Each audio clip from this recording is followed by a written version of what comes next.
Tem seleção, Neymar, Mundial. Caixinha tá daquele jeito hoje.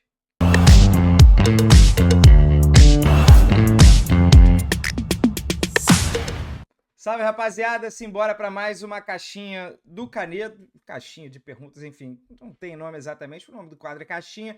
Eu abro lá no Instagram, seleciono algumas perguntas. Hoje foram muitas, hein? E gostei. O pessoal participou. Não dá para responder todas, mas muitas são até parecidas. Fica aqui o crédito, você sinta-se prestigiado também. E a gente vai trocando essa ideia aqui nesse vídeo semanal. Então eu abro mais ou menos todo domingo, segunda de manhã, a caixinha e gravo na segunda de noite. Não sei se vai entrar ainda nessa segunda ou terça-feira. Enfim, não tem problema, nada aqui vai ficar velho. São perguntas de boa aqui para responder. Antes, por favor, se inscreva no canal, ativa o sininho, deixa o like no vídeo, tudo isso ajuda. E é claro, comentário também. Tudo que o YouTube for entender, né, como, poxa, as pessoas estão participando do vídeo, ele vai distribuir para outras pessoas. E, poxa, o canal tá crescendo aqui. Eu criei o canal lá atrás, ficou muito tempo parado, então para retomar o ritmo ali do algoritmo é complicado, conto com a ajuda de vocês. Vamos lá. Abrindo com o João Vitor Silveira. Você já foi na Arena MRV? Fui 2 vezes, estádio muito bonito. Uma região ali um pouco estranha, vai para quem desconhece a área, né, perigosa até de noite, porque você tem que andar, fica perto da BR. E eu tive 2 experiências que eu não gostei, assim, sobre jogo, pré-jogo não tem muito o que falar, mas eu estive na eliminação do Fluminense na Libertadores do ano passado, e aí, cara, foi uma situação assim de terror, sem eximir torcedores do Fluminense que fizeram uma super baderna, quebraram o estádio, a atuação da polícia também lamentável e eu tive uma experiência muito ruim, traumática na saída do estádio com torcida organizada do Atlético que quis partir para cima da minha família com um pedaço de pau e, enfim, se a arma fosse outra, poderia ter sido até pior.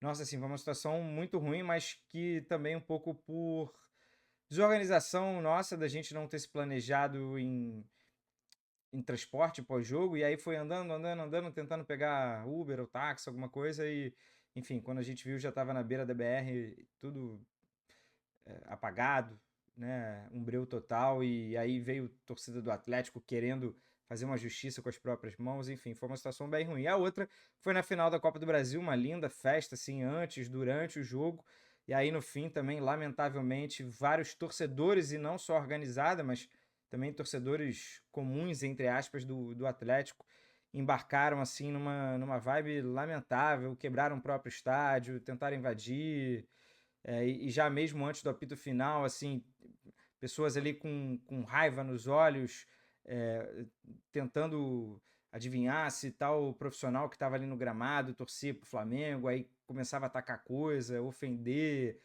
mulheres, assim, teve até o episódio de bomba, né? Que agora eu tô lembrando que foi do outro lado que eu tava, mas um fotógrafo também arremessaram uma bomba, o fotógrafo teve uma lesão no pé grave, teve que fazer cirurgia.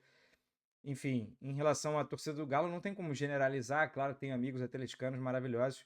Até estiquei aqui nessa resposta, mas o estádio é muito lindo, muito bonito, resolvendo problemas de acústica. Lamentavelmente, teve que optar pela grama sintética, algo também um pouco inacreditável, construírem um estádio sem planejar o gramado natural, né? Sem saber que não vai fazer sol aqui, não vai conseguir cuidar do gramado, enfim, um grande problema. Mas o estádio é lindo, muito bonito mesmo. Parabéns ao Galo que tem a sua própria casa. Denis Brandão, qual time vai dominar o mundo no futuro próximo? PSG, Barcelona ou Real Madrid? Difícil, viu? O PSG tem um elenco muito jovem. O PSG já domina o país dele, né? Então, eu acho que para dominar tudo, né, ele tem que ser um time que vai ganhar mais Champions Leagues. Difícil, tá? Eu vejo o Barcelona também com um time bastante jovem, muito forte para isso.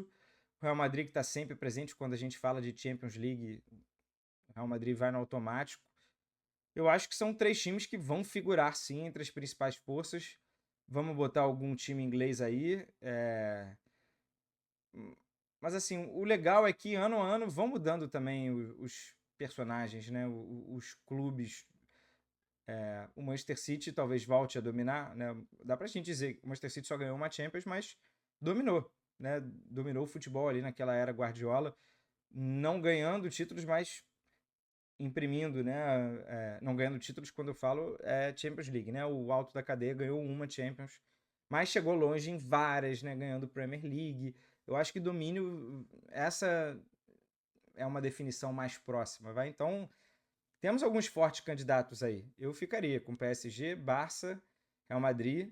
Todos esses têm jogadores jovens, né? Quando a gente fala de futuro, né? Jogadores que estão ali no auge físico e técnico, outros que ainda vão chegar.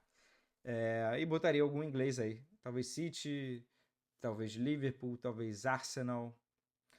Arsenal para curto prazo, né? Acho que o Arsenal vai chegar e vai ganhar alguma coisa em breve. Tô iludido.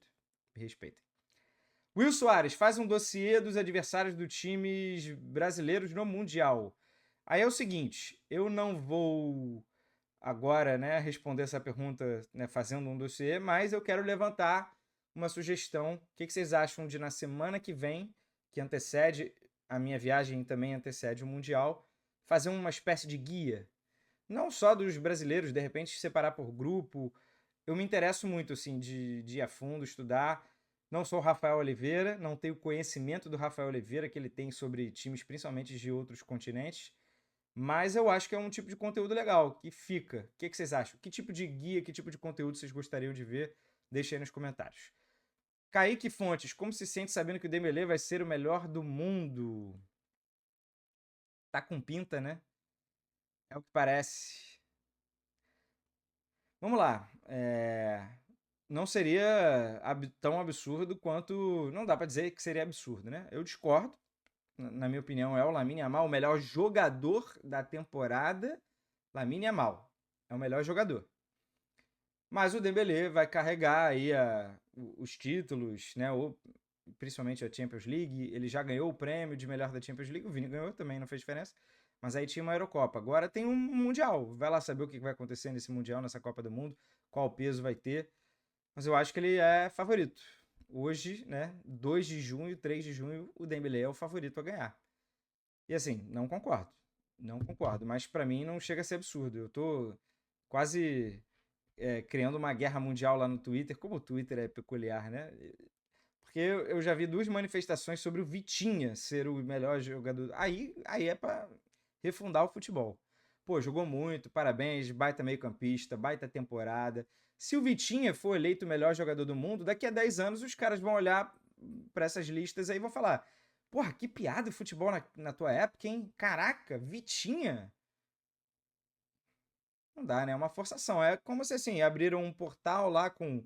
Desde que inventaram o Modric, que, pô, outro jogador até em prateleira em relação... Não estamos falando aqui do jogador, tá? Estamos falando da temporada. A temporada do Modric por causa da Copa do Mundo, que juntou com a Champions, mas ele não foi nem o melhor jogador nos dois times dele, enfim. Aí depois veio o Jorginho. Vocês imaginam, o Jorginho eleito o melhor do mundo? Teve essa campanha. E no meu canal antigo aqui, que eu já arquivei alguns vídeos, ou na época de lives, eu ficava louco com isso. Eu queria me jogar aqui, cabeça na parede, porque não tem condição, cara. Jorginho, melhor do mundo. Aí é isso, a gente vai normalizar. Abriu a porteira dos absurdos. Ah, então porque aconteceu tal coisa, agora tá tranquilo. Não, não pode. Dembélé até vai. Não concordo. Mas Vitinha não pode, de jeito nenhum. Léo Brandão, ABB. Expectativa para os 2 jogos da seleção brasileira. Espero que a seleção brasileira vença os 2 jogos. Equador não é na altitude, Paraguai em casa. Espero que a seleção brasileira jogue bem. E o principal, talvez consequência, que a gente saia dos jogos com a sensação de que um caminho já foi trilhado. É muito cedo, mas também o Ancelotti vai ter 10 jogos até a Copa do Mundo. É provável que chegue na Copa do Mundo sem ter encontrado 100% do time e durante a Copa vai ter que mexer alguma coisa. E faz parte, mas eu quero pelo menos ter essa sensação. Cara, esse jogador aqui entrou bem, eu não contava com ele, de repente esse cara pode ficar. Pô, esse esquema aqui com a substituição melhorou. De repente vira uma alternativa. Pô, quando tal jogador voltar, ele vai se encaixar perfeitamente aqui nesse sistema. E, enfim, eu quero ter sensações boas. Quero poder voltar a acreditar, algo que não estava acontecendo na reta final do Dorival. No período inteiro do Dorival, bom deixar claro. Teus Correia, você faz roteiro para gravar os seus vídeos? Quero começar nessa área, você é referência. Obrigado, cara. Faço sim roteiro. Hoje eu conto com a ajuda na pesquisa do chat GPT, tenho usado para pesquisar bastante, e aí eu escrevo texto e jogo para ele me dar opiniões, né? E às vezes ele fala, pô, essa frase aqui ficaria melhor desse jeito, nem sempre eu vou concordar, mas abracei a inteligência artificial e é um baita ganha-tempo. Dito isso, né, quando eu comecei a fazer esses vídeos curtos lá em 2022, levava horas e horas. Ainda leva bastante tempo, né? Vou pegar exemplo aqui o texto do Luiz Henrique, que eu lancei o vídeo no domingo e estava desde sábado à noite trabalhando nele e domingo a manhã inteira trabalhando no texto, porque aí é algo muito mais emocional, é, enfim, é menos analítico. Não sei se dá para contar exatamente com o chat GPT para isso. Então, foi um negócio mais trabalhoso, mais mas vale a pena. Tem que roteirizar, não tem jeito. Você está contando uma história, você tem que escrever uma história.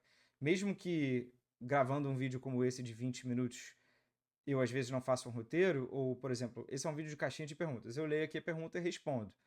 Algumas perguntas eu já deixo algumas respostas prévias para eu lembrar, associar rápido. Mas, por exemplo, os vídeos que eu vou contar, fiz um vídeo aí do Barcelona. Tive que fazer um roteiro, claro, né? Para a história ter começo, meio e fim. Né? Eu sou jornalista, eu sou também um contador de histórias, então isso eu aprendi, né? Tudo tem que ter pé e cabeça, né? E ombro e barriga e tudo mais. Então não dá. Eu admiro muito quem liga a câmera aqui e consegue concatenar todos os seus argumentos na ordem, mas eu faço um roteiro prévio. Né? O que é o roteiro? Não é escrever exatamente o que eu vou falar. Às vezes botar uns tópicos, né? Enfim, mas é importante para fazer esses vídeos. E no Instagram, que você corre contra o tempo, você tem 1 minuto e meio, às vezes, para fazer o vídeo, aí tem que ser bem roteirizado. Vários vídeos meus, eu gravo a frase na cabeça e vou para uma outra frase gravada. Né? Mas aí, pelo menos, faz sentido de acordo com o texto que eu já escrevi. Não sei se fui claro. Espero que sim. Qualquer coisa, manda um inbox aí que eu tiro outras dúvidas. Fel Mota, Renato Gaúcho tem superado sua expectativa e qual posição deveria ser prioridade? Muitas perguntas nesse sentido. Eu acho que o Renato está sim muito bem. Teve 3 derrotas até agora. Perdeu para o Botafogo, para o Galo fora. E ele não comandou, mas mandou um time totalmente reserva lá na Sul-Americana e perdeu também, conto como derrota dele para o San José. E o Fluminense agora está numa sequência de 4 vitórias e tudo mais. Não vou dizer que surpreendeu, porque eu até gravei um vídeo aqui no canal também dizendo que, pô, depois de ter analisado friamente, eu até mudei de ideia. Acho que o Renato pode ser um cara bom para o Fluminense. Mas, ao mesmo tempo, o torcedor tricolor tem que olhar para a tabela, para os adversários que ele enfrentou e perceber que o nível de dificuldade vai crescer absurdamente a partir de agora no Mundial e no pós-mundial também. Tem uma tabela de brasileiro dura e tem confrontos duros na Sul-Americana e Libertadores, né? Pegou Bahia na Libertadores, Sul-Americana, ó, que me dera. Sul-Americana e Copa do Brasil. Bahia Internacional no mata-mata, né? De oitavas de final. Bahia, imaginando que o Bahia vai passar, né? Do América de Cali. Então, até agora, assim, quem o Fluminense enfrentou de muito difícil, não a camisa, mas que no momento estava. Vai, o Inter, que o Fluminense fez um bom jogo agora, clássico com o Vasco, mas mais por ser clássico, menos pela fase do Vasco. O Galo fora perdeu e o Botafogo perdeu. E ganhou do Corinthians lá atrás. O Corinthians ainda não estava tão mal assim, né? Foi até o jogo da queda do Ramon Dias. Ainda não melhorou com o Dorival. Mas assim, ter calma antes de carimbar. Tá um início bom. Né? Acho que o torcedor tem mais motivo para estar feliz do que triste. E aí, posição que deveria ser prioridade é centroavante, sem dúvidas. Vários perguntaram isso. A janela está aberta, tem expectativa do Fluminense contratar alguém, precisa ser centroavante.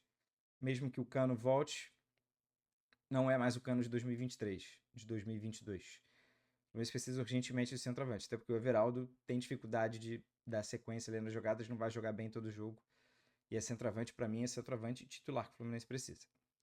Outra pergunta aqui de Fluminense, do Fran Emílio. Um abraço. Ganso renovou até o fim de 2026. Será lembrado como Ganso do Santos ou Ganso do Flu? Acho que já é o Ganso do Flu, né? Ele ganhou a Libertadores também no Santos.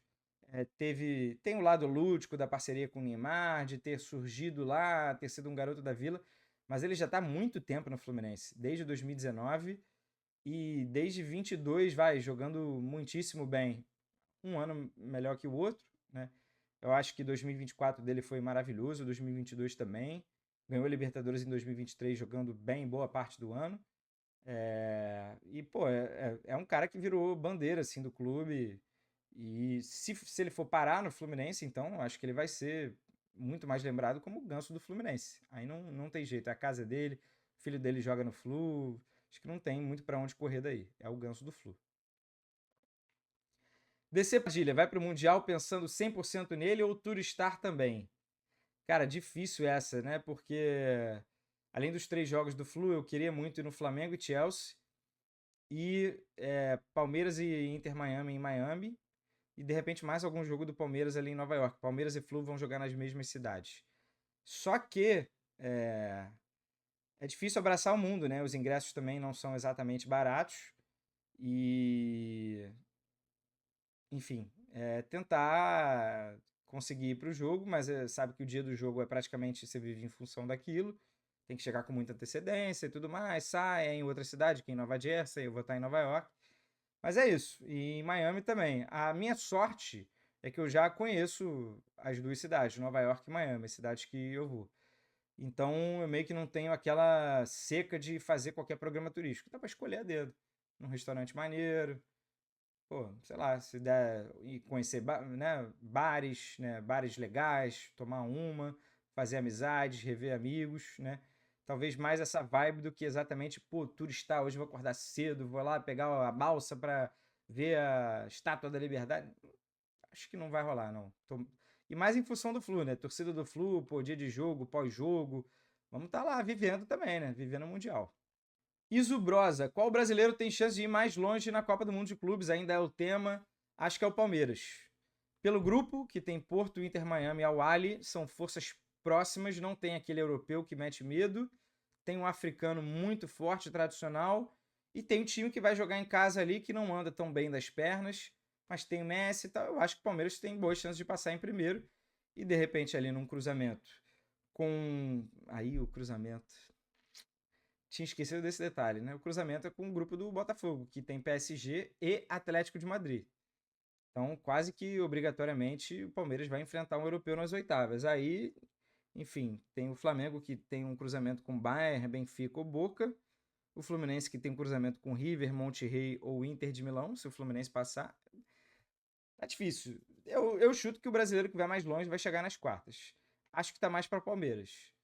Mas não sei quem, né? Pegando Atlético e PSG, já não consigo cravar tanto assim. PH Mendes, se fosse comprar um clube no Brasil, sem ser o Flu, qual seria?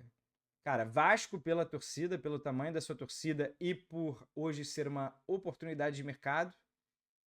Né? O Vasco está muito na baixa, então eu acho que se for feito um bom trabalho, há um salto ali, um grande salto de valorização, além da indústria do futebol que vai valorizar.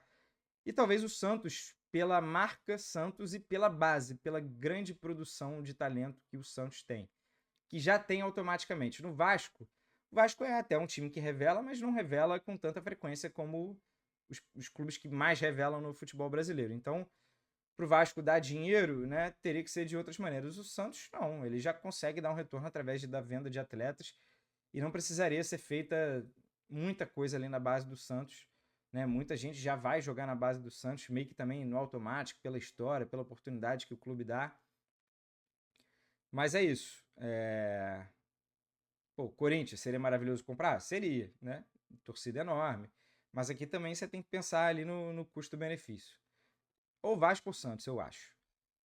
Para fechar, o Gavarone, por que tá querendo largar a mão do Ney? Prometo fazer um vídeo sobre Neymar essa semana, tô aguardando mais notícias aí, de repente, sobre renovação. Mas, cara, é porque a gente fica desiludido, né? Um pouco cansado. Eu super acredito no Neymar dentro de campo, no potencial, ele jogando bola. Só que, cara, e vai, empurra. Não é isso, não é lesão, não é aquilo. Ah, tá. E a gente fica esperando, e uma hora cansa. E eu entendo que vários torcedores do Santos já estejam cansados também. E aí tem a questão financeira, que eu acho que vale botar uma lupa e discutir, não é tão simples. Ah, Neymar tá trazendo dinheiro pro clube, então tudo bem. Não, Neymar é um jogador de futebol, ele tem que jogar bola também, né?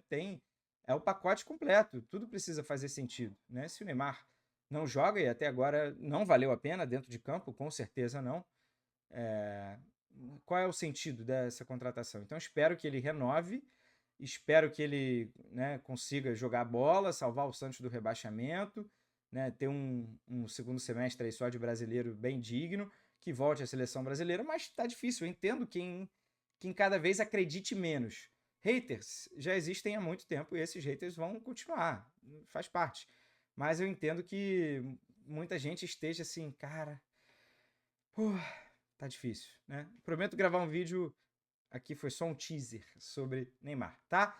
A gente fecha a caixinha hoje aqui. Deixa aqui os seus comentários. Deixa o like, se inscreva no canal, ativa o sininho. Tamo junto, hein? Canal do Canedo com vídeo de futebol todos os dias ou quase isso. Valeu, valeu. Tchau, tchau.